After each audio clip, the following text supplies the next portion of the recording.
This is Stu Ellis reporting on behalf of the Illinois Soybean Association checkoff program. Soybean production could have a threat in the offing in the form of the Endangered Species Act, says Dr. Corey Lacey, head of regulatory affairs for ISA. So if we just take a step back, ESA is the Endangered Species Act, and what it does is it requires the EPA to consider the impact of, among other things, pesticides on human health and as well as endangered species in the area and the areas where those pesticides are applied. And my take is that in the, let's say, the past several years, a lot of ways this has been ignored, and so the EPA hasn't met their obligations to the ESA. And now, as a result, environmental groups and other groups have used litigation to force the EPA to meet those obligations.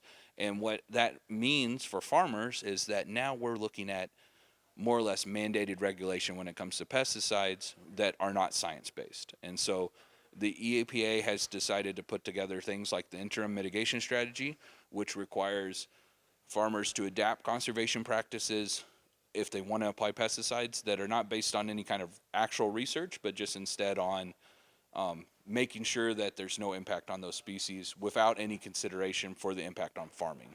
How does a farmer know if there's an endangered species in his area that he could get dinged for? Yeah, so that's a really good question, and actually, so the EPA is working on that kind of communication. The biggest thing that they can use now is Bulletin 2 Live, or Bulletins Live 2, which is an online website that you can go on, register, and then look at your area and see what endangered species might be impacting pesticide labeling in that area. I know there's a couple of different ones in Illinois, at least the endangered species that the EPA has identified. Yeah, so you're probably referring to the Vulnerable Species Pilot Program that the EPA just released a comment period on. And what that does is it's identified 3 different vulnerable species. So this is species that are on the endangered species list and considered very, very likely to become extinct, so the maybe most endangered. In Illinois, we've identified 3, the most common of which is the rusty patch bumblebee. And what that does is the EPA has said if they implement this pilot program, they're going to create basically pesticide exclusion zones where for farmers that have farm ground inside those areas to farm, they're going to have to consult with Fish and Wildlife 3 months in advance. They're going to have to adopt at least 4 conservation practices from a pick list, or they're not going to be allowed to apply pesticides in that area. And so this is concerning for us, A, because immediate effect, we've already met with several farmers that it impacts a couple hundred to 400 acres of their farm ground. So the results of that conversation have been that when we walk through it with the farmer, his comment back is, well, that just means I'm going to have to abandon that farm ground. And so that's obviously concerning to us because, you know, we're talking about a very high level farmer, and if he can't farm it, no one's going to be able to farm it.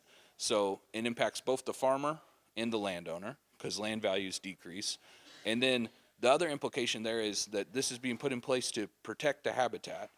But what we're going to see, at least in that situation, is the land will probably be sold for development. And so the habitat will still be destroyed.